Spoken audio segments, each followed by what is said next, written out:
Ja, ihr seid verdammt und einen wackeren guten Jetzt Kasperl. Ich bin ein Vollidiot, so wie es scheint. Ich war der naiven Meinung, dass diese anderen Videos nur Zusammenschnitte waren von der ganzen Nummer. Keine Ahnung. Ich gedacht, oh, hat man vielleicht doch noch Sachen zusammengeschnitten, weil ich kurz drauf geklickt habe und dann Dinge gehört habe, die ich schon kannte aus den anderen Videos. Und dann dachte ich mir, wunderbar, wie mit dem letzten Ding, wo der, kennt das mit dem Hintergrund, wo der Oger da sitzt mit dem Metal-Shirt und den Laptop anbrüllt. Dachten wir, ja, wunderbar, da sind wir doch am Ende von der Nummer angekommen und dem war wohl nicht so. Ne? Diese Dinger gehen weiter, allerdings mit immer noch bescheuerter werdenderen KI-Bildern. Er spielt hier anscheinend mit Woll Bunny. Ich habe die Hälfte vom Video, ziemlich genau die Hälfte vom Video übersprungen, weil ja, gedaddelt wird und relativ nichtssagender Bullshit gelabert wurde. Und jetzt hier geht es um Anspielungen und Partnerin aus Denken und so weiter. Also um nochmal den Kontext zu geben, das hier ist Woll Bunny, das ist das Bärchen, das er noch nicht so aggressiv angräbt, sondern die versucht er sich so nebenher warm zu halten für den Fall, dass die andere, die Zoe, sich entweder als Haterin herausstellt oder er sie dann doch irgendwann mal wieder mit einer seiner Hageldommen Bims-Geschichten mit irgendwelchen Rentnernachbarn vertrieben hätte. Richtig. Und wir steigen hier direkt ein in eine Nummer mit einem richtig, richtig tollen Witz, also der überhaupt keinen Bart hat und überhaupt nicht unangenehm ist, in Gegenwart von Leuten, die man praktisch nicht kennt. Ich sag mal, ich bringe den vielleicht mal einmal im Jahr in Gegenwart von wirklich Leuten, die ich sehr gut kenne, die auch wissen, dass ich den ironisch benutze. Ne? Nicht wirklich der Meinung bin, boah krass, das ist der Witz des Jahrtausends, Digga, das ist der beste Witz, der jemals gemacht wurde. Und jeder, der den hört, wird jedes Mal schenkelklopfend zusammenbrechen. Long story short. Leute, guckt euch her, sagen wir mir, reißt euch Häube auf. Wir gingen einer in Ding. Aber ich werde auf jeden Fall das neue Mimi-Video werde ich hier irgendwo dazwischen ballern. Ich will das hier dazwischen irgendwo drin haben. Ich habe da keine Lust. Ne? Das jetzt hier. Ne? Ich brauche da was für meinen Kopf. Ihr seht das lustige KI-Hintergrundbild, in dem Rainer einfach zwei linke Hände hat, bezeichnenderweise.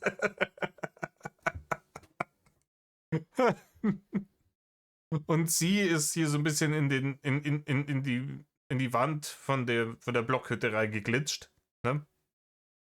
Eine Blockhütte, die sie offensichtlich gebaut haben für einen Lilliputaner, weil beide da nicht reinpassen. Großartiges KI-Bild. Einwandfrei. Freue mich jetzt schon drauf, dass ich mir das jetzt noch ein paar Stunden anschauen darf. Aber hey, ihr dürft es euch auch ein paar Stunden anschauen.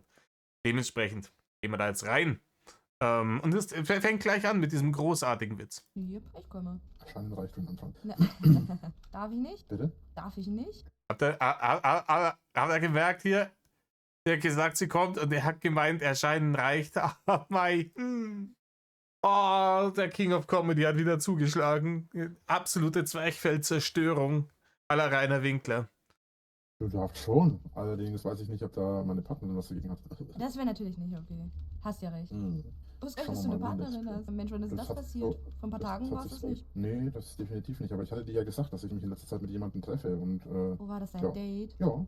Also, wir fassen nochmal zusammen. Er hat ja ihr gesagt, er hat ein Date und hat sich auf Offline gestellt und ist dann in einen Privatcall mit dem anderen Bärchen gegangen, weil das sein Date war. Und aus irgendwelchen Gründen darf sie das nicht wissen. Wahrscheinlich hat das der anderen so verkauft, dass er sagt, oh, wir wissen ja nicht, ob die eine Haterin ist. Dementsprechend müssen wir vorsichtig sein mit unseren Informationen. Und die Wahrheit ist einfach so, ja, ich will nicht, dass die weiß, dass ich mich an dich ranmache. Weil die ist mein Backup-Bärchen für den Fall. Ne? Unter anderem. Oh, ich hoffe, es ist entspannt abgelaufen. Aber anscheinend ja schon, wenn ihr zusammen seid. Oder ist es Also aufregend? zusammen sind wir noch nicht wirklich so, aber es geht halt in die Richtung. Wir haben jetzt gesagt, wir schauen jetzt. Ja, Rainer, aber dann hast du auch noch keine Partnerin. Ne? Wenn du von deiner Partnerin sprichst, dann seid ihr zusammen. Wenn ihr nicht zusammen seid, ist auch nicht deine Partnerin. Halt mal, wohin das führt mit uns. Und ja, also in der richtigen zusammen sind wir jetzt aktuell noch nicht, aber. Es ist straight gelogen. Wie räudig ist das? Und er hat auch wirklich, die haben ja schon hier so ein dieses Exklusivitätsgespräch, haben sie ja schon geführt. Die zwei. Also er und das andere Bärchen. Und da hat er sich dann doch durch seine Lügengeschichte mit den Nachbarn gestolpert und da sind sie dann auf den Trichter gekommen, okay, nee, hier machen wir Exklusivnummer draus. Aus uns. Dann würde ich schon sagen, und er hat auch mit ihr immer gesagt, ja, wenn du dann deinen Eltern nicht sagen, dass du mit dem Drachenlord zusammen bist, etc., etc., etc. Also der gegenüber war sehr deutlich, dass die zusammen sind. Ihr gegenüber hört sie das gar nicht mehr so deutlich an irgendwie. Warum nur? Das kommt mir ganz komisch vor. Du, ich sag dir, ne, wenn du mich ein einziges Mal über den Haufen fährst, ne, dann herrscht Krieg.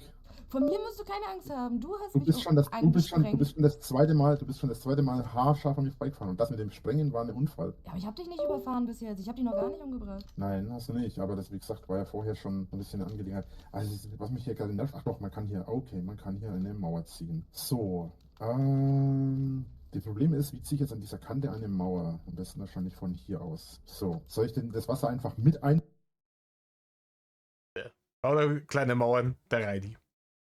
Walter Ulbricht wäre stolz auf ihn. einzäunen? Ja, mach mal. Dann können wir vielleicht noch ein paar Fische angeln, ohne dass die uns auf die Nerven gehen. Und ja, es wird ein bisschen übertrieben. Ich übertreibe bei sowas gerne. Das ist kein Problem. Ich weiß auch nicht, er ist super, mal lauter, mal leiser, das ist. Na, warte mal ab, wenn du gleich das Ergebnis des Bauplans siehst. 486 Stämme, naja, okay. Das ist ja noch in Ordnung. Das war ja noch nicht so schlimm. Boah, habt ihr jetzt endlich alle ausgerotzt in der Scheiße hier? Sorry, sowas triggert mich fürchterlich. Tatsächlich war der kleine. Das kann doch mal passieren, dass man sich räuspert oder dass man, aber hier, das ist ja eine Kakophonie im wahrsten Sinne. Wall, den ich bisher gebaut habe, 560. So, Das ist wir müssen ordentlich. aber, glaube ich, ja, ich sagte ja, ich übertreibe gerne. So, warte mal. Wie baue ich jetzt hier ein Häuschen, eine Tür rein? Da muss man doch irgendwie eine Tür reinbauen können, oder? Die machst du auch per Hand ohne Blaupause.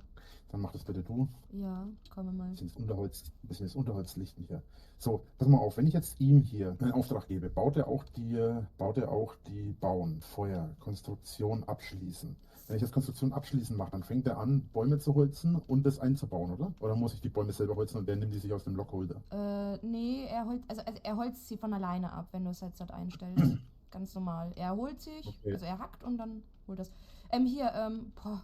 Es gab aber die Warte, Möglichkeit, Tore hier Tür reinzumachen. hier. Tür, wenn dann hier auf der Ebene, weil wir können die ja schlicht in der Schläge machen, das ist schon gerade sein.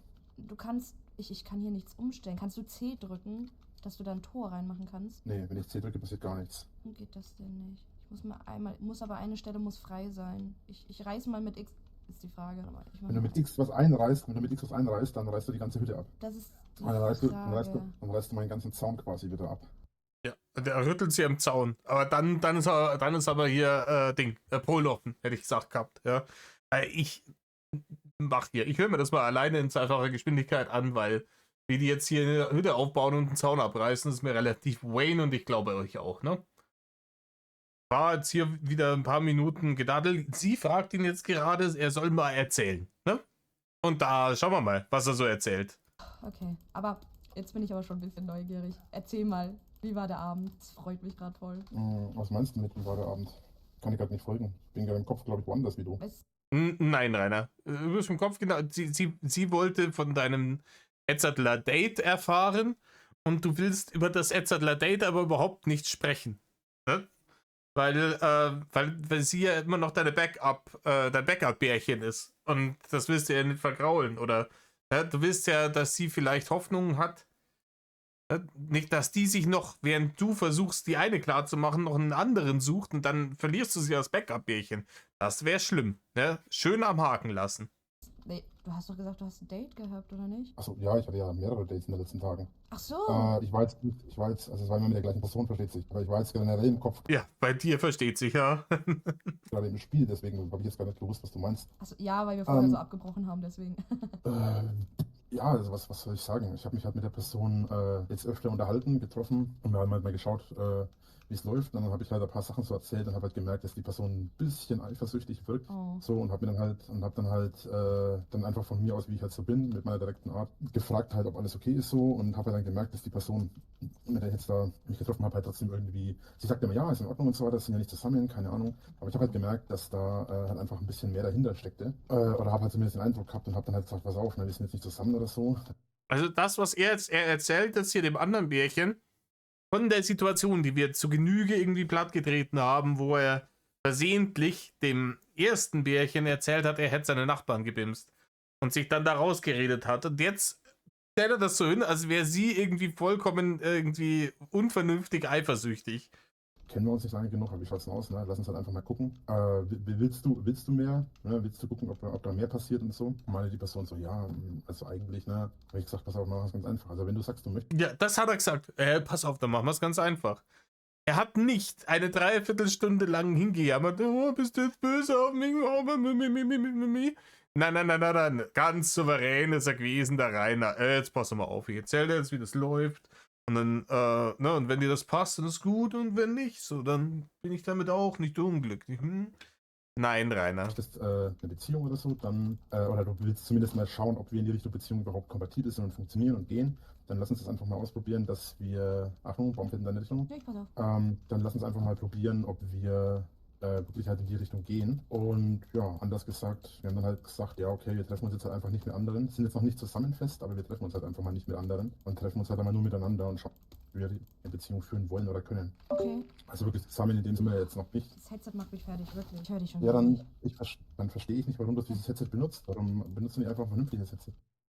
Boah, Rainer, weil sie das, was sich auf die Amazon Battle-Liste gestellt hat, noch nicht zugeschickt gekriegt hat, Rainer. Deswegen. Er ändert jetzt was genau, wenn du ihr das sagst, in diesem Ton. Boah, dann benutze halt ein anständiges Headset, ey. Ich musste hier meine hanebüchenen Lügengeschichten zweimal erzählen. Ja, bloß weil dein Headset nicht an. Weiß ich nicht, Digga. Ja, weil ich mir gerade keins leisten kann, Mann. Ich bin arm. Bin einfach Ja, arm. aber das Headset einfach ausgeht, ist ja auch nicht normal. Ist Und es so auch teuer nicht. sind Headsets auch nicht. Mein Funk-Headset, was ich benutze, kostet auch nicht viel. Was kostet das? 80 Euro? Das ist zwar immer noch ein bisschen Geld, aber für ein Headset und ich finde, die Qualität ist absolut in Ordnung, finde ich das absolut okay. Ja, ich muss Naja. mal gucken. Genau. Also letzten Endes ist es halt so, wir sind nicht zusammen in dem Sinne, aber wir haben halt gesagt, wir daten erst einmal niemand anderen und schauen halt einmal, ob wir wirklich. Also ist er jetzt wirklich, er ist wirklich so sauer geworden, nur weil er diese Lüge zweimal erzählen muss. Hat er schon wieder so viel Angst gehabt, dass er sich dann zwischendurch irgendwie verrendert und dann ihr wieder zwei vollkommen unterschiedliche Lügengeschichten erzählt. Beziehung führen möchten oder so und ob das funktioniert und keine Ahnung. Und dann sehen wir weiter. Ja, das klingt ja eigentlich schon ziemlich süß alles. Die ist aber extrem cute. Ja? Das ist doch hübsch. Schon richtig verliebt oder musst du noch schauen? Also für mich ist das Problem, das habe ich ihr auch gesagt. Ja, er kann sich nicht verlieben, weil er sich ja nie sicher sein kann, ob sie nicht doch eine Haterin ist oder so ein Schmarrn kommt jetzt. Für mich ist das Problem, dass ich ja bis vor kurzem eben jemanden hatte, in den ich verknallt bin. Das habe ich dir ja, glaube ich, auch erzählt, da meine Story mit der Person, die halt mit mir nichts. Ich hatte, glaube ich, also vielleicht habe ich es auch Zoe erzählt, ich weiß es nicht. Oder ich bin mir eigentlich sicher, ich habe es euch beiden erzählt, aber ist ja auch egal. Also ich habe im Prinzip jetzt eine Person lange Zeit gehabt und ich bin weiterhin eigentlich in die Person verliebt so. Und man muss klar unterscheiden, ne? Ich unterscheide klar zwischen Liebe und Sex, das ist das eine. Ich unterscheide aber auch klar zwischen einer Beziehung und Liebe. So, also für mich hat eine Beziehung nicht zwangsläufig was mit Liebe zu tun. Bist du dumm oder so? Was denn dann? Ach komm. Und für mich hat auch Sex nicht zwangsläufig was mit Liebe zu tun. So, das habe ich Ja, das kann man sehen, ne? ihr auch klar gemacht. Sie hat es auch verstanden, soweit ich das verstehe, soweit ich das gesehen habe. Und bei mir geht es halt bei Liebe darum, ich bin der Meinung, Liebe kann man lernen. Das ist vielleicht eine sehr unromantische Sicht der Dinge, aber ich Weiß ich nicht, Digga. Weiß ich nicht. ich war noch nie in der Verlegenheit, dass ich gezwungen war, Liebe lernen zu müssen. Ja, ich hab mich jetzt in der Regel eigentlich immer erst verliebt und dann eine Beziehung angefangen. Ja? Das war bei mir die Reihenfolge. Festgestellt, oh, ich empfinde was für die Person und dann geschaut, dass da eine Beziehung hergeht. Mir ist es noch nie passiert, dass ich gesagt habe, boah, ja, Digga, boah, eine Beziehung wäre schon geil, ja. Weil ich habe jetzt hier gerade niemanden, wo wirklich Gefühle im Spiel wären. Könnt ja versuchen, eine Beziehung einzugehen. Vielleicht kommen ja die Gefühle. Vielleicht ist ja hier Appetit kommt beim Essen. So machen wir das. Was das für eine kranke Scheiße, Rainer. Ich bin der Meinung, Liebe kann man lernen. Und wenn man lange Zeit mit jemandem Keine Ahnung, das ist vielleicht noch relevant gewesen in Feudalzeiten, ne, wo die Leute zwangsverheiratet wurden. Da ist das vielleicht noch relevant gewesen, dass man sagt, ja, komm, du magst ihn jetzt nicht, aber seine Familie, unsere Familie, du wirst ihn jetzt heiraten und es wird schon. Lernen, ihn zu lieben. Da sind wir nimmer. Gott sei Dank. Wir können uns das in Deutschland Gott sei Dank aussuchen, wen wir lieben und mit wem wir zusammen sein wollen. Da muss man sich da gar nicht dran gewöhnen. Es sei denn, man hat wirklich, und das wäre dann super erbärmlich, man hat jetzt dann als Rainer Winkler praktisch seine Ansprüche dann so weit runtergeschraubt, dass man sagt, es ist mir egal, ob die Person was für mich empfindet oder ich was für die Person empfinde. Ich will einfach nur eine Beziehung haben, weil das wäre traurig. Ne? Also wenn man da praktisch gar keine Ansprüche hat. Außer ne, dick darf sie nicht sein. Das auf jeden Fall. Ne? Aber ansonsten gar keine Ansprüche mehr hat. Außer dass sie existiert und anwesend ist. Ne? Erscheinen reicht. Da sind wir wieder bei dem Witz. zusammen ist und man merkt halt, man mag die Person und so weiter, dann ist das in meinen Augen. Das, wie gesagt, mag eine sehr unromantische Form von Liebe sein oder von der Definition von Liebe, aber für mich ist es halt so, es gibt halt verschiedene Arten von Liebe. So, und ob man jetzt eine sexuelle Beziehung führt. Er erklärte der Blinde wieder was zum Regenbogen.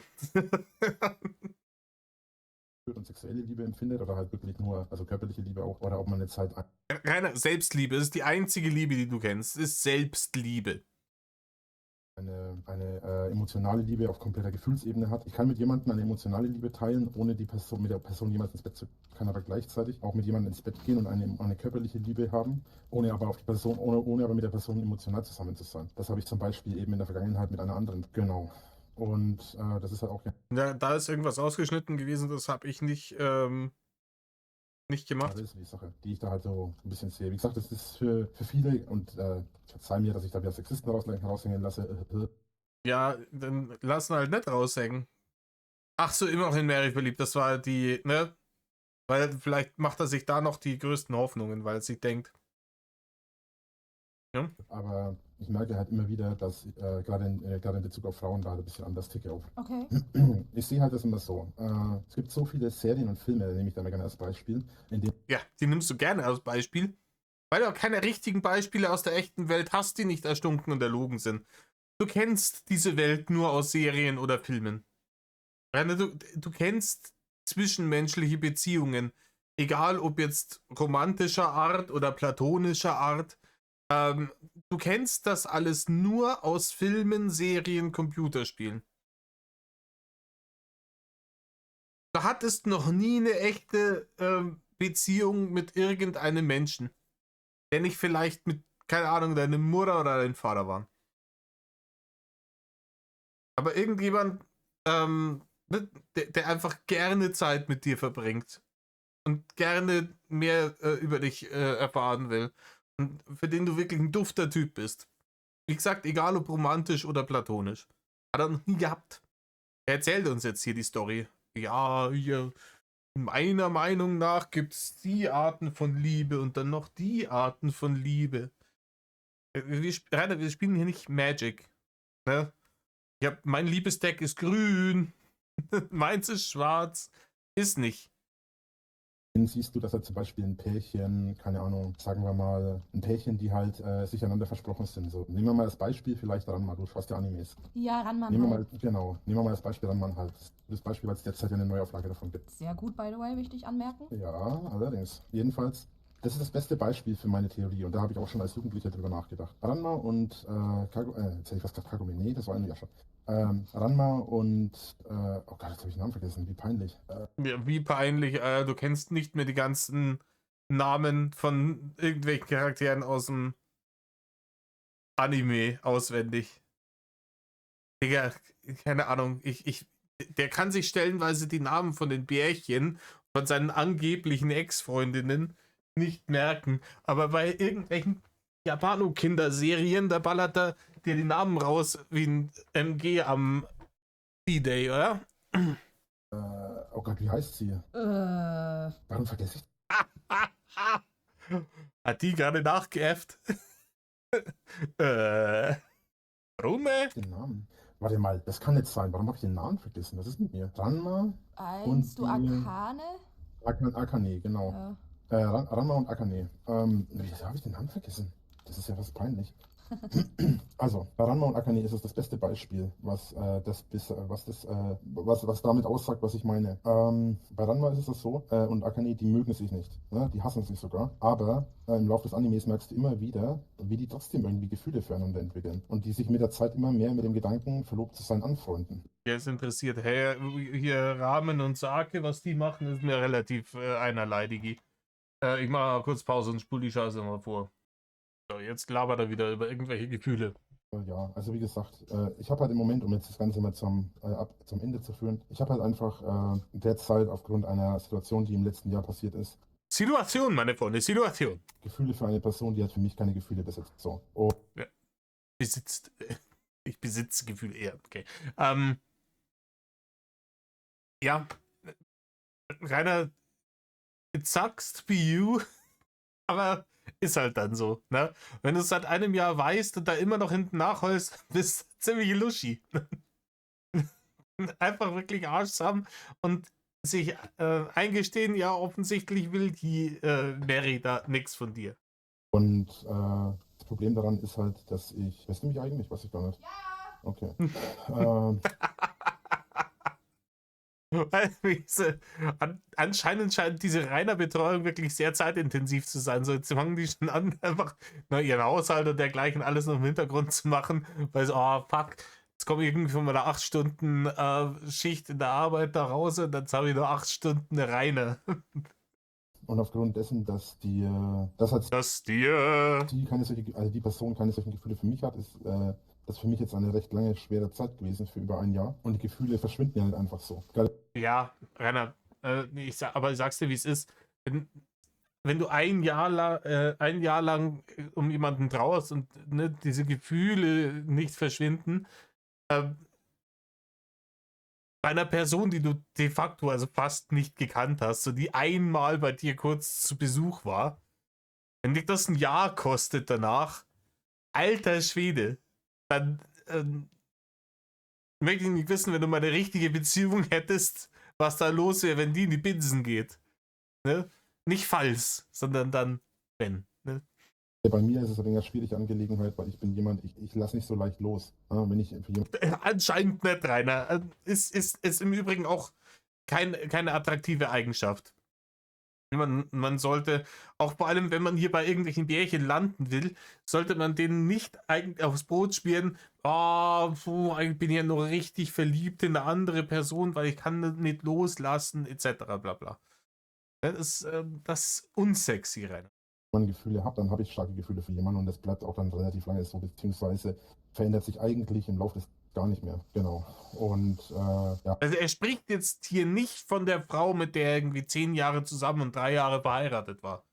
So, das ist eine Tussi, mit der hat er kurz irgendwie im Internet geschrieben und dann ist die für einen Tag vorbeigekommen. So, das war's. Das ist nicht so, dass er seine Seelenverwandte verloren hat. Ja, das ist ein bisschen eine schwierige Situation. Das weiß aber die Person auch. Das habe ich der Person von Anfang an gesagt. Jetzt muss man halt mal gucken, wohin das führen wird. Ja, Und- ich kenne das. Ich fühle ich. Ja, und trotzdem ist es aber halt so, jetzt schaut man halt dann mal, ob man überhaupt eine Beziehung führen möchte, weil Beziehung hat, wie gesagt, bei mir nicht zwingend was mit, Beziehung hat nicht was mit Gefühlen bei mir zu tun. Ich kann Gefühle für jemanden haben und keine Beziehung mit ihm führen oder auch Ja, wie gesagt, das hast du vorher schon erzählt, es ist in Zwischenzeit nicht schlauer geworden, Rainer. Sex oder auch keinen Sex mit ihm haben. Ich kann aber auch keine Gefühle mit einer Person haben. Ich kann aber auch mit einer Person in einer Beziehung sein, für die ich keine Gefühle habe und dann halt mit der Zeit die Gefühle entwickeln. Ja, das Hageldom, Rainer, das Hageldom. Das ist aber halt für viele eine nicht gerade romantische Vorstellung des Ganzen. Nein, es ist keine romantische Vorstellung, weil es Hageldom ist. Und viele kommen damit nicht klar. Okay. So. Und das war zum Beispiel auch so, das war zum Beispiel auch einer der Streitpunkte mit mir und der anderen Frau, die da für mich keine Gefühle hatte, weil ich zu ihr halt gesagt habe, so, ich habe kein Problem damit, wenn du für mich keine Gefühle hast. Ne? Ja, aber sie vielleicht, Rainer. Sie hat vielleicht ein Problem damit, wenn sie keine Gefühle für dich hat. Ist dir der Gedanke schon mal gekommen? Nein, ne? Weil im Rainer Ogerstübchen spielt das Rainer Orchester die Rainer-Hymne. Rainer, Rainer, Rainer, Rainer, Rainer, Rainer, Rainer. Oh, willst du mit mir zusammen sein? Tut mir leid, Rainer, ich habe keine Gefühle für dich. Das ist mir egal. Lass trotzdem zusammen sein. Welche für dich so. Und sie hatte ja für niemand anderen Gefühle, trifft sich aber mit jemand anderem und vögelt mit jemand anderem. Mit mir will sie sich aber nicht mal treffen, weil wenn sie sich mit mir treffen wollen würde, dann müsste sie den Sex mit dem anderen dauerhaft nur für ein Treffen mit mir.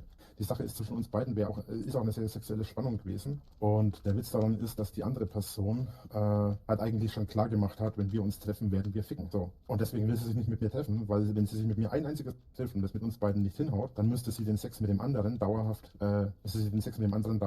fallen lassen, weil der das nicht will. Sie ist mit ihm nicht zusammen, das ist nur Sex, was die beiden haben. Aber sie will mit dem anderen weiter ficken und will sich mit mir deswegen nicht treffen, weil sie auf die Art und Weise halt den Sex mit dem anderen nicht mehr haben können. Ja, das hört sich erfunden an, Digga. Ich weiß, keine Ahnung. aber sollte es so sein, dann ja, kann man es auch irgendwo nachvollziehen, sagen wir so. Ich glaube nicht, dass ich eine Frau doch irgendwie erregend finden könnte, wenn ich wüsste, dass die Rainer gebumst hat. Ich glaube, das wäre der ultimative Buzzkill bei mir. Ich glaube, jede Frau, die. Boah, nee. Nee. Okay, ist aber auch Ja, ein was ich bisschen mein- Ego, oder nicht? Ich weiß nicht. Das ist meine Meinung auch.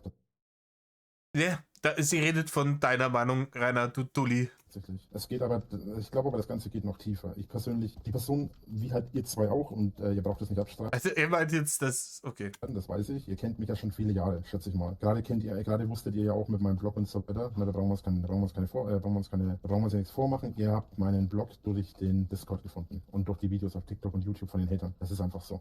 Ja, ich habe Bin mal ich- ein Video ich bin gesehen ja- auf jeden Fall. Da hieß es irgendwie hier Drachenlord, neuer Blog. Und dann habe ich gleich mal gegoogelt und dann bin ich halt gleich auf Blog und Reddit und schieß mich totgestoßen und Ja, so da bin ich braucht man sich nichts vormachen. Das kriegt man ja durch Ja, diese ja, auch Hater-Scheiße. blöd. Also, So, ja. Telegram und YouTube und TikTok und wie es alles heißt. So, da mache ich mir auch Genau. keine Gedanken und deswegen weiß ich auch, dass jeder, der hier drauf kommt und auch jeder andere, der hier drauf kommt oder versucht, hier drauf zu kommen, hier ist ein Weg.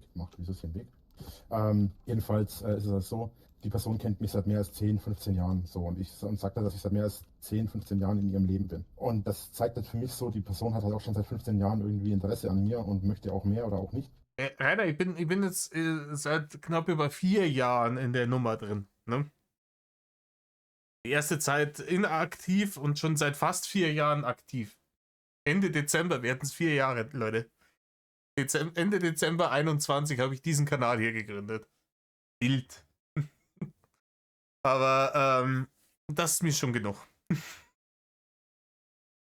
Hat sogar mit ihrem Ex-Partner damals mehrere Probleme gehabt, wo ich mir halt so denke, also wegen mir, ne, weil die meine Pornos gesehen hat und Videos gesehen hat und alles angeschaut hat, was ich so mache. Er hat das geglaubt. Das ist das, was ich euch in einem von meinen letzten Videos erzählt habe. Ne? Das Problem bei dieser ganzen Speerlutscherei bei ihm und bei der Arschkriecherei ist, das ist das, was am Ende nach der Geschichte da hängen bleibt. Ne? Dass es eine neue Haterin gibt und die ganzen positiven Sachen, die sie ihm vorgelogen haben. Das bleibt hängen. Und irgendwie hat die ihm erzählt, ja, ich habe mir deine PH-Videos angeschaut und das glaubt er jetzt bis heute. Das glaubt er einfach. Das ist jetzt die Realität. Die ist auf mich aufmerksam geworden, weil die meine PH-Videos mit der Gummipuppe und mit dem Riesengummi-Ding, ne, Luan, gesehen hat und das so geil fand. Deswegen ist die jetzt hier. Das glaubt er dann weiter. Das wird er glauben bis an sein Lebensende. Also, das ist halt das Problem. Diese ganze Speerlutscherei ist schön und gut und man muss es zu einem gewissen Grad machen, um diese Leaks zu erzeugen, ist mir auch vollkommen klar. Das Problem ist, dass das spült halt sein Ego noch krasser irgendwie. Und das ist halt ein bisschen das Problem. Hatte da teilweise auch Probleme und auch viele Freunde von ihr sagen wohl, du bist doch total in dem verknallt und keine Ahnung. Sie selbst streitet das aber immer ab. Mir gegenüber, ihren Freunden gegenüber, allen anderen gegenüber, auch einer anderen Person, die uns beide kennt. Genau. Und letzten Endes ist es aber dann am Ende so. Letzten Endes, Rainer, letzten Endes soll die Person doch schon selber am besten wissen, für wen sie Gefühle hat und für wen vielleicht nicht. Ne? Das wäre das eine Idee. Dass man so, dass er nicht so, wenn sie sagt so, Rainer, ich habe keine Gefühle für dich. Ah nee, das stimmt nicht. Der hinten hat auch gesagt, dass du voll auf mich stehst. Ja, keine Ahnung. Was soll sie sagen? Dass sie, was ich halt nicht nachvollziehen kann, auf der einen Seite eigentlich immer den Eindruck mir gegenüber vermittelt hat, was sie sagt, dass sie eigentlich nicht wollte, dass sie eigentlich halt Gefühle für mich hat und eigentlich gerne auch mit mir zusammen wäre, dass ich gerne mit mir treffen würde. Sexuell zusammenpassen wir auch super, was Gefühl, was Vorlieben und ähnliches angeht. Und daher würde das eigentlich auch perfekt passen. Und wir hatten auch schon Sex, das jetzt nicht real ist, sondern virtuell. Oh, Rainer. Dann hattet ihr keinen Sex, Digga. Das tut mir wirklich leid. Also das ist nicht real, sondern virtuell. Ja, Rainer, dann hattest du keinen Sex. Das ist so, keine Ahnung. Hast du schon mit Bier getrunken? Ja, schon. Es ist nicht real, sondern in Red Dead Redemption. Was zählt da wohl, oder? Nein, es zählt halt nicht, Rainer. Ja, mal erzählt, glaube ich, gehabt, dass habe ich dir auch erzählt? Ich weiß, ich habe Zoe erzählt. Habe ich dir auch erzählt, wie mein Sexleben abgegangen ist?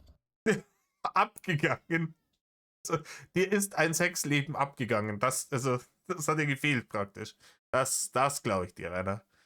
Dein Sexleben ist non-existent und wenn die tatsächlich dich schon seit mehreren Jahren auch verfolgen und mehr über dich wissen, als sie zugeben wollen, wie du ja schon festgestellt hast, werden die das auch wissen. Da brauchst du ihnen jetzt nichts vom großen Beziehungslord erzählen. Die wissen alle, dass bei dir halt seit 36 Jahren ungebimst vorne an der Haustür steht. Also Ich weiß nur von dem Jahr. Nee, das hast du nicht. Ich weiß nur halt von also mein Sexleben ist innerhalb des letzten Jahres ist mein Sexleben extrem abgeschlafft. Ja, das von wo? Wie kann dein Sexleben noch mehr abflachen als nichts? Vielleicht hat er es jetzt wirklich geschafft, dass er sich jetzt impotent gefressen hat und sich jetzt nicht mal mehr selber einen runterholen kann. Also gar nicht mehr, auch nicht mit Pillen und mit allem so. Ich glaube, das ist die einzige Möglichkeit, oder? Wenn Selbstbefleckung nicht mehr geht. Alter Vater. Ich habe eigentlich so ein bisschen das Gefühl, dass mein Sexleben, ja, ich merke übrigens gerade, wie lange es hell ist, mein Sexleben hat im Prinzip einen kompletten Abstieg erlebt innerhalb der letzten 2 Jahre und so.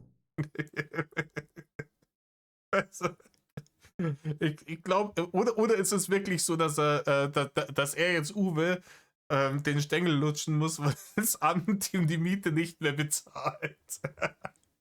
Da war gar kein Snoo besser als das. Habe ich mich mit einer Person getroffen, mit einer Frau. Wir wollten uns treffen, wir wollten auch vögeln. Sie hat dann letzten Endes aber immer wieder abgelehnt. Letzten Endes, ja, ist scheiße, wenn die sagt, wenn die mal ablehnt, dann wollte sie es halt vielleicht doch nicht. Ne? Du kannst dir einfach sagen, ja, wir wollten auf jeden Fall vögeln, also wir beide. Also sie nicht, sie hat immer abgelehnt, aber irgendwie schon. Ne?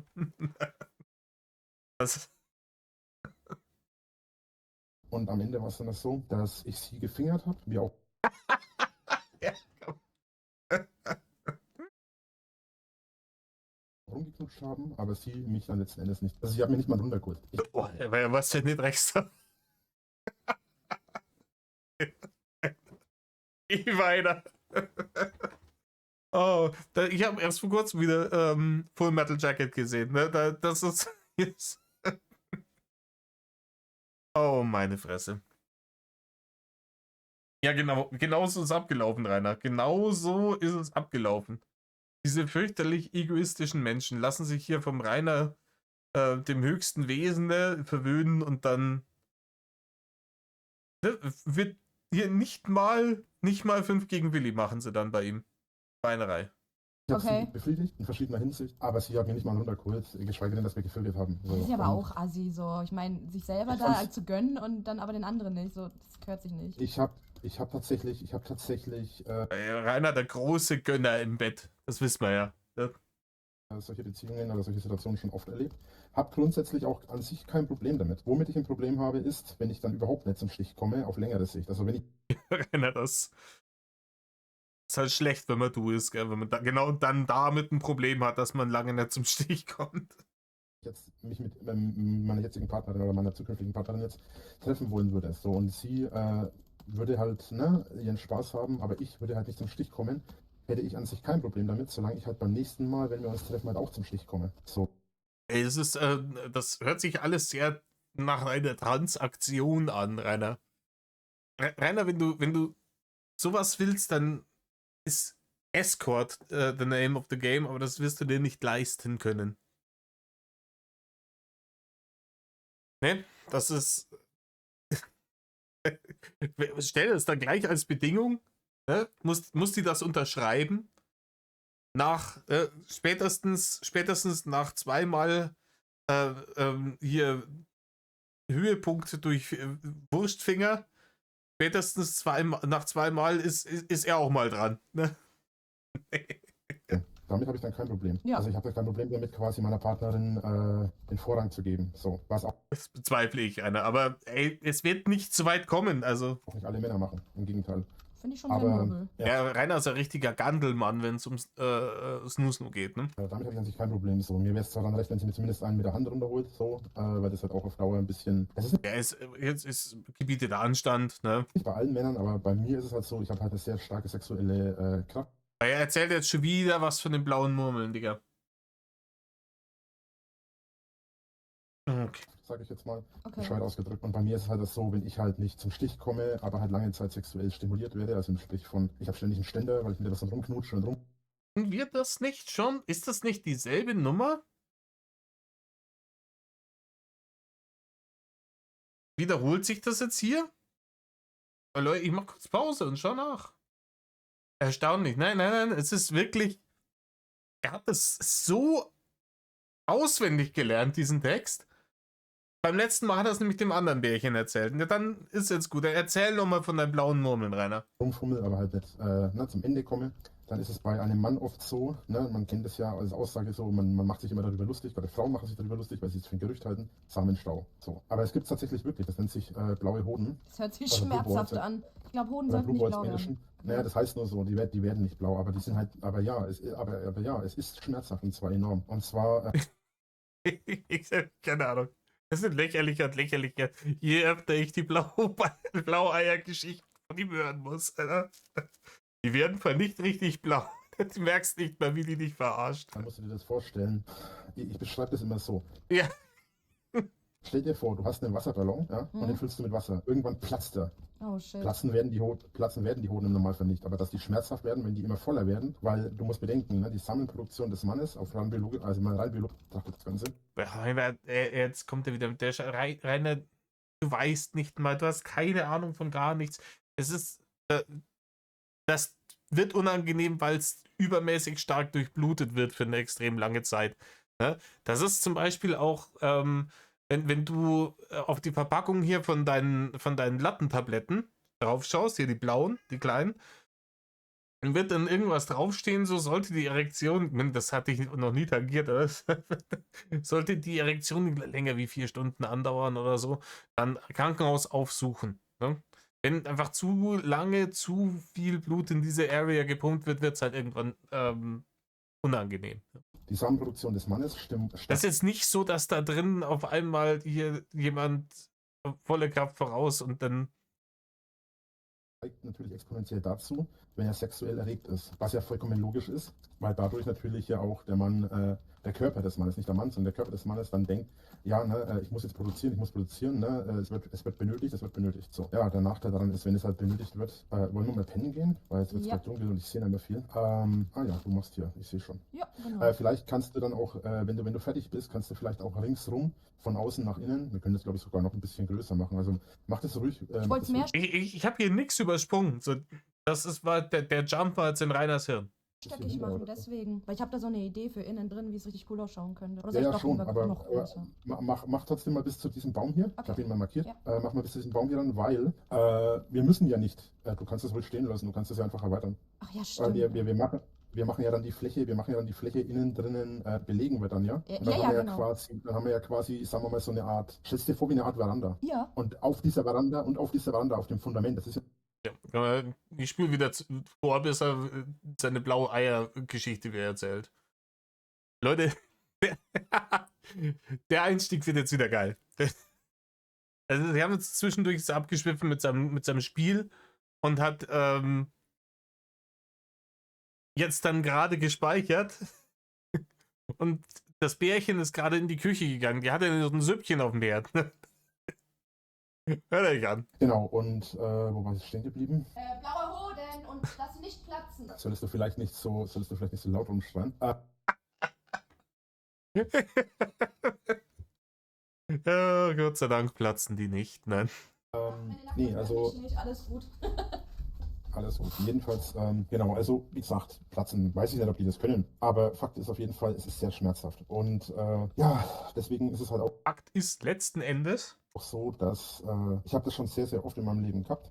Einfach aufgrund, ich sollte mir vielleicht einen Locksled bauen, wa? Ja, einfach aufgrund dessen, dass du halt noch nie Snoosen hattest, aber immer extrem hier, ne?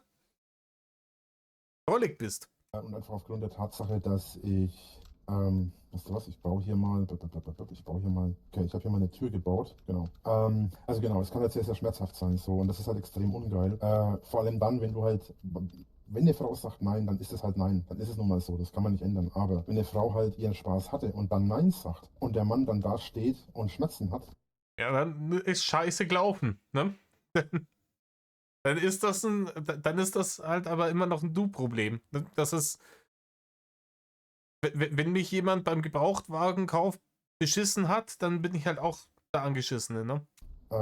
was übrigens, und das soll keine Ausrede sein, das kann man gerne googeln, wenn man mir nicht glaubt. Gegen den blauen Hoden kannst du zwei Sachen machen. Du kannst entweder abwarten, was natürlich bedeutet, dass du langzeitig Schmerzen hast, bis es vorbei ist, weil sich das halt mit der Zeit. Das ist eine ekelhafte Nummer.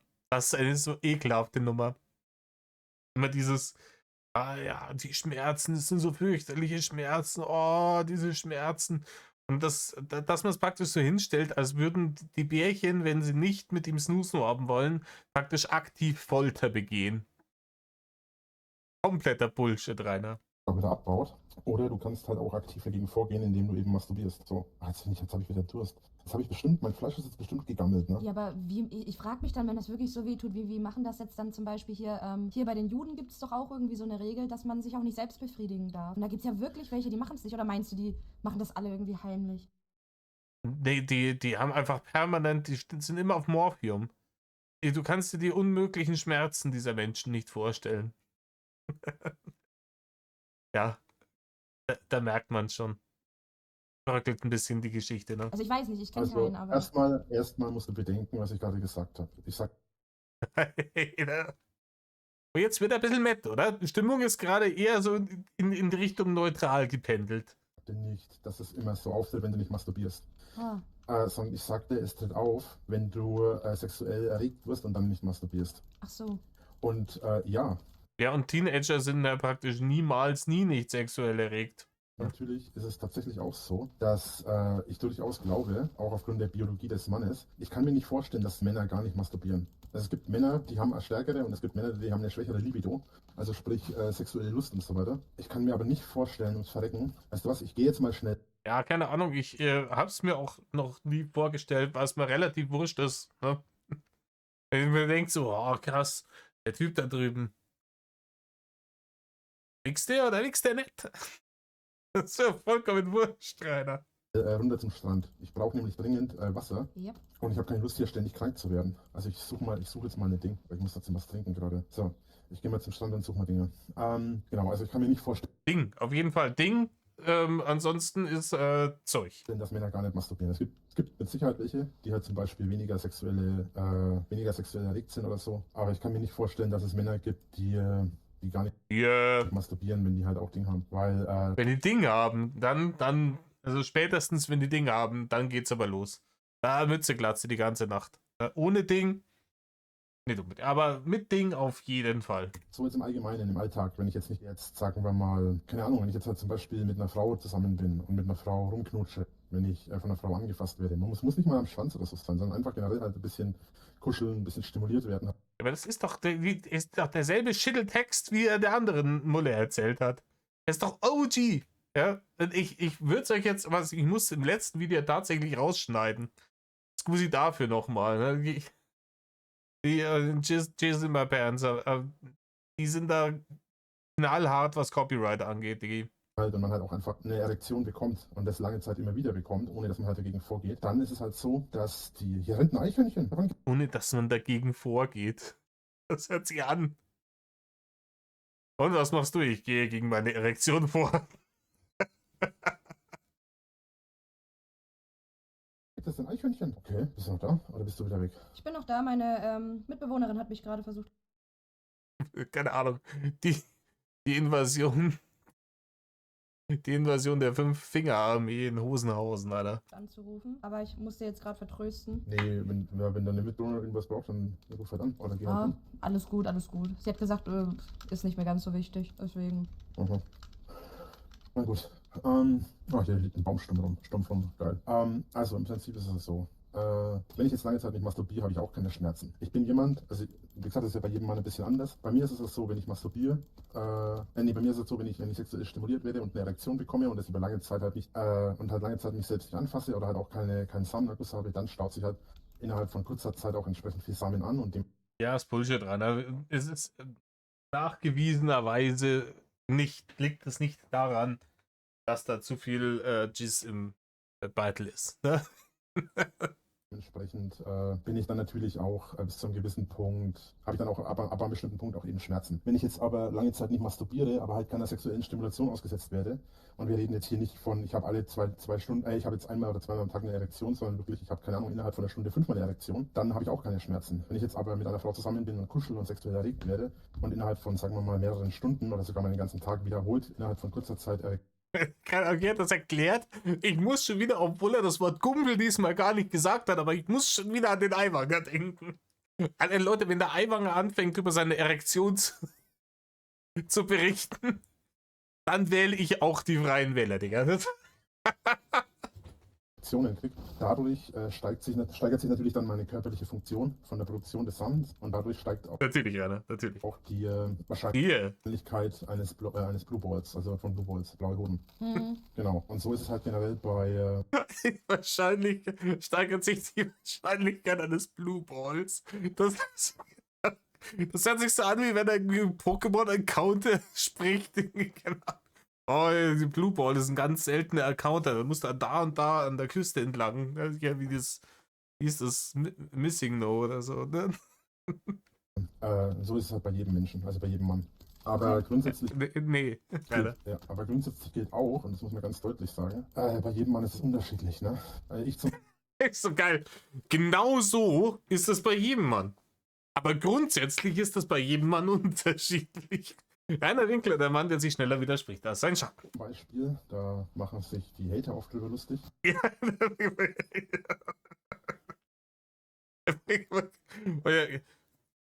Geht es jetzt weiter um die Blue Balls? Oder um welche Sache von diesen 5 Millionen, von denen er sagt, ja, machen sie die Hater mal lustig. Welche ist es jetzt? Das checkt er auch nicht irgendwie, keine Ahnung. Der kann nicht eine einzelne Geschichte erzählen. Der kann nichts über sich, diesem Märchen erzählen, ohne zu sagen, ja, da machen sie Hater immer drüber lustig, aber das ist totaler Schwachsinn. Weil ich zum Kacken in die Dusche gehe, da machen sich die Hater immer drüber lustig. Aber das ist totaler Schwachsinn. Oh Mann. aber es ist nun mal so. Bei mir ist es so, wenn ich komme, also beim Sex, das habe ich früher nicht bemerkt und das wäre mir wahrscheinlich niemals aufgefallen, wenn ich damals nicht die Pornos hochgeladen hätte, wo dann die Leute gemeint haben, das kann ja gar nicht sein, so viel Sperma hat doch der nie im Leben. Stimmt, der Rainer ist Rainer, ich habe das gesehen, so, das ist nicht übertrieben viel gewesen, so, das ist erbärmlich, erbärmlich wenig. Das ist hier so gehabt. Ja. Kennt ihr Sean Locke? Er hat mal gemeint, so, da ging es um irgendeinen Shots oder dergleichen. Glass filled with the amount of liquid that comes out at my fifth wank of the day oder so. Oh Mann. Weil bei mir tatsächlich, wenn ich einen Saunaguss habe, sehr viel Sperma kommt. So, mehr als bei vielen, nicht bei allen, aber...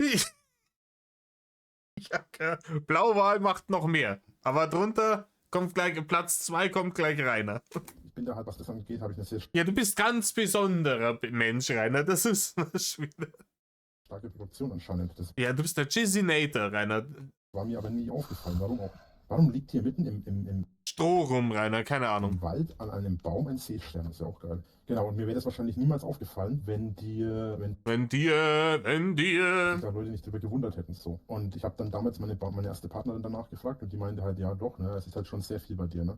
Ja, diese Partnerin ist genau gelogen. Oh Mann, Rainer. Und auch, ich weiß auch nicht, das ist ja sein Backup-Bärchen, aber es ist ja immer noch ein Bärchen, an das er sich ja dann auch ranmachen will. Ne? Deswegen redet er jetzt auch über solche Themen, aber in welcher Welt ist denn das sexy? Denkt er wirklich, wenn ich ihr die Geschichte jetzt erzähle, sodass ich so ein menschlicher Feuerwehrschlauch bin, wo hektoliterweise hier die Ding rauskommt, dass die sich denkt, boah krass, das will ich schon mal sehen, ob das so stimmt, ne? Ich glaube, Rainer, ich will's wissen. Nein. Die denkt sich, okay, der Typ hat's ja nicht alle beieinander und erzählt mir groteske Lügen.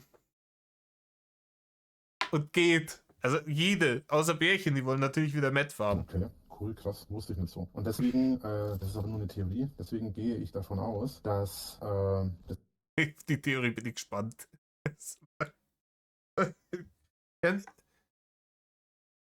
Welche Theorie kann man daraus schließen?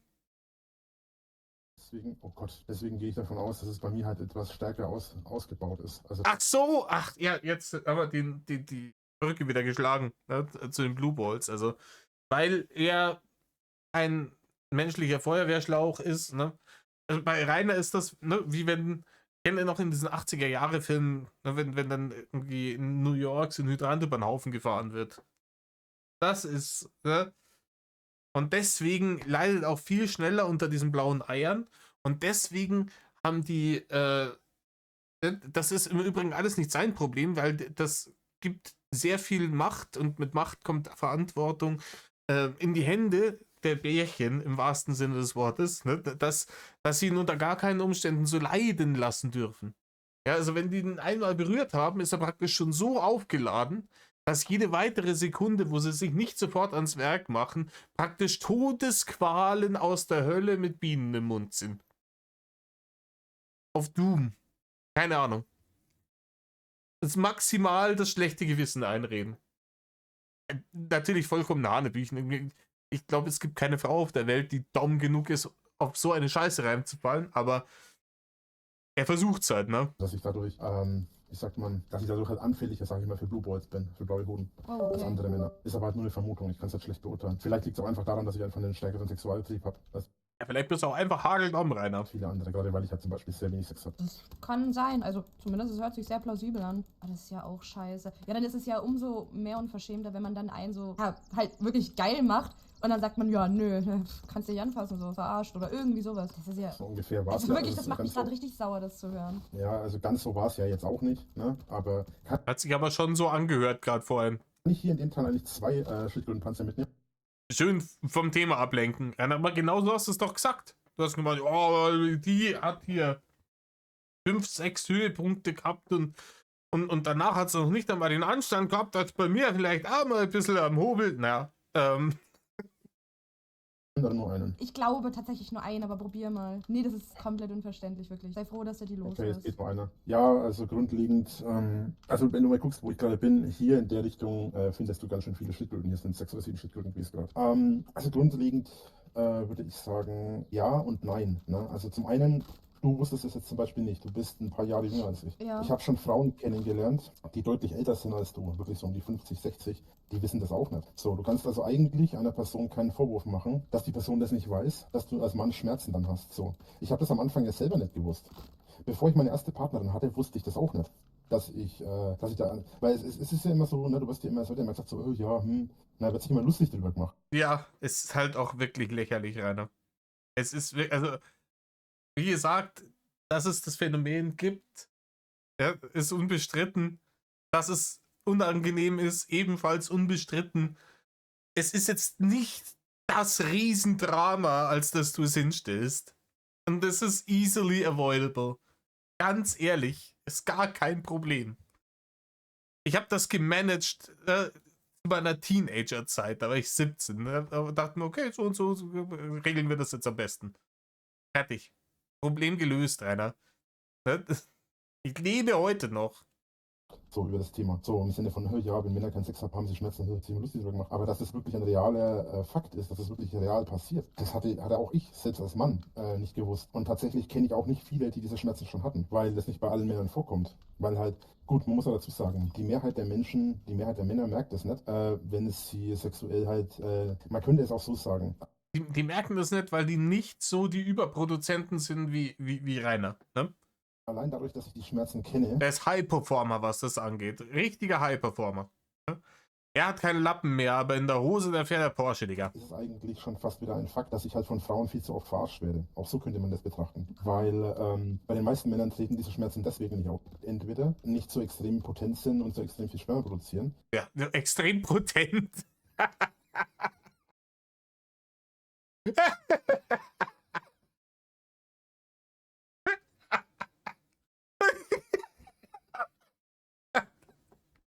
Oh, jetzt hat er mich. Ja, oder weil die tatsächlich, ne, im Gegensatz zu dir, sich nicht wie die hinterletzten Assis verhalten und dann tatsächlich auch mal eine Frau finden, die sich denkt, ja, mit dem würde ich gerne. Ne? Also, daran kann es liegen. Halte ich aber für eine unrealistische Aussage. Ich halte es für wahrscheinlicher, dass die Mehrheit der Männer diese Schmerzen aus einem Grund nicht kennt. Und zwar, weil sie als Männer entweder nicht in die Situation kommen, dass sie von Frauen viel stimuliert werden und dadurch eine starke sexuelle Lust über lange Zeit, über einige Zeit immer wieder erleben. Oder weil die Mehrheit der Männer, bei denen das der Fall ist, eben auch einfach zum Stich kommen und dadurch eben dieser Samenstau gar nicht erst zustande kommt. Ja, vollkommen ungerecht, ne? Schweine. Und die wenigen, bei denen das passiert, wie zum Beispiel bei mir, die kennen das, weil, weißt du, wie die noch genannt werden, die Blue Balls? Wie denn? Oida, jetzt kommen Kavaliersschmerzen daher. Kavaliersschmerzen. Halt dein Maul, Rainer. Halt dein Maul. Das ist die dümmste Bezeichnung für sowas, die es überhaupt gibt. Ja? Weil das impliziert, dass dem nicht mit Gewalt abzulassen, den Druck, dass das irgendwas Besonderes wäre, irgendwas Bewundernswertes ist, der Kavalier. Ja? Nein. Geh mir weg mit diesem Begriff. Der Rainer ist der wahre Gandelmann. Werden die noch genannt. Kavaliersschmerzen. Man nennt die Kavaliersschmerzen und wenn du drüber nachdenkst, dann ergibt das auch Sinn. Weil Kavaliersschmerzen bedeuten, wenn du so drüber nachdenkst, eigentlich nur, dass der Mann sich zurücknimmt, damit die Frau sich nicht bedrängt fühlt, beziehungsweise er akzeptiert, wenn die Frau Nein sagt. Was aber auf dumme Weise... Ja, und da erwartet man dann Applaus dafür. Warum auch immer. Dann dazu führt, dass der Mann eben ständig einen Hatten hat, wenn es blöd läuft und dadurch eben auch ständig stimuliert wird und dadurch aber eben diese Schmerzen empfindet. Alter, ich halt die Scheiße. Wie kann man sich denn so behindert in die Opferrolle stellen? Das ist hier, die Frau ist schuld daran, dass ich Schmerzen habe, weil ich sexuell erregt wurde, weil sie in meiner Nähe war. Merkst du selber, Rainer, oder? Ich glaub, Rainer ist also so Typen wie Rainer sind der Grund, warum in der arabischen Welt die Frauen ihr Burkas tragen. Schmerzen, weil er für die Frau sich zurücknimmt. Und das ist nämlich auch so eine Sache. Die Leute bezeichnen mich immer als, was ist denn das? Ganz, Die Leute ganz bezeichnen mich, cool. ja. Wir können das Haus nicht weiter nach hinten machen. Der lässt mich nicht bauen, weil der Boden zu uneben ist. Ich versuche das jetzt mehr in die Länge zu ziehen und wir haben einen Elch im Versuch Flur. es einfach, ein Elch. Ein Elch, der läuft da rum. Cool. Ja, dann mach mir ihn kalt. Genau, Das ist ich mein- ziehe das Haus in die Länge, ja? Versuch's ein bisschen symmetrisch. Rainer, ich höre dich nicht mehr. Du hast gerade abgebrochen. Nein, ich müsste da sein. Hallo? Achso, ja, ich höre dich. Da ist der Elch, aber der wird nicht flüchten, wenn ich den jetzt angreife, ne? Das könnte sein. Ja, dann baue ich das Haus noch ein Stückchen nach vorne, weil das geht auch. Das ist kein Problem. Okay, So, sorry, dass ich dich unterbrochen habe. Ich wollte das nur schnell sagen. alles gut. Okay, jetzt ist der Elch natürlich geflüchtet. Schade, ich den noch finde. Aber, Es ist halt blöd, dass ich keinen Jagdmodus habe. wenn man dann diese Kavaliersschmerzen hat, gehen die dann wieder weg, wenn man sich jetzt zum Beispiel einen runterholt und dann halt abspritzt? Oder Hab ich doch. kommt es dann Hab raus? ich doch Und gesagt. dann, weiß ich nicht. Hab ich doch erzählt. Da hört mir mal wieder jemand nicht zu. Unverschämtheit. Erzählte ihr jetzt hier, wo hat das angefangen? 53 Minuten. Er erzählt jetzt hier schon seit fast einer Viertelstunde von seinen blauen Noten und sie hört ihm einfach nicht zu. Natürlich, ich hab dir das doch erzählt gerade. Es Okay. gibt zwei Möglichkeiten, dass die Kavaliersschmerzen weggehen. Das ist-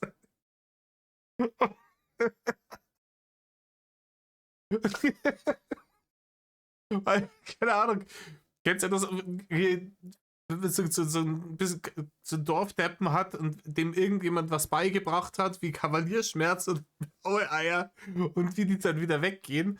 Und dann immer, wenn jemand das anschaut, dann rattert er den Text runter. Ja, die Kavalierschmerzen, da gibt es zwei Möglichkeiten, wie die weggehen. Entweder oder. Oh, meine Fresse. Erste Variante, und dadurch, hier ist noch ein Lager. Ich drückt einfach auf den Knopf. Ich will es normal hören.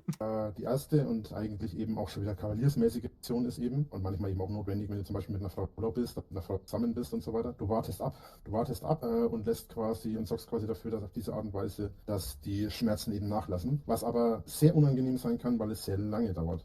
Oh, okay. Vor allem dann werden die Schmerzen nicht enden, wenn Wie er das erzählt, es ist so krass. Er erzählt, wie wenn er irgendwie im Krieg, irgendwie im Lazarett gearbeitet hätte. Oh ja, dann machst du hier und dann im Notfall, ne, abbinden und Säge her. Keine Ahnung, ey. Rainer, es ist nicht so dramatisch. Es ist ein bisschen viel Blut in den Murmeln. Punkt. du halt weiterhin von der Frau sexuell erregt bist. Ne? Also wenn du jetzt weiter mit der Frau zusammen bist so und ihr weiter miteinander redet, ich merke, dass ich total Hunger. Alter, wenn du vom Reden mit einer Frau schon so sexuell erregt wirst, dass du Blue Balls kriegst, Digga, dann ist schwierig, hätte ich gesagt gehabt. Oh Mann. Unverschämtheit, dann redet die einfach weiter mit ihm. Ne? Die weiß doch, wie schmerzhaft das ist. Und das irgendwie ungeil ist, wenn ich gerade neben einem Bottich voller Darmen stehe. Okay. Das hat plötzlich geendet. Aber ey, wir haben die Pflichtstunde heute auch schon erfüllt. Na dann geben wir uns jetzt die Nummer auch noch fertig. Und dann schauen wir mal, ob noch was kommt. Ich sehe mich schon im Januar hier sitzen und immer noch die 25er Sommer-Discords besprechen. Aber wenigstens was zu tun. Leute, tut nicht, was Rainer tut. Metal Love.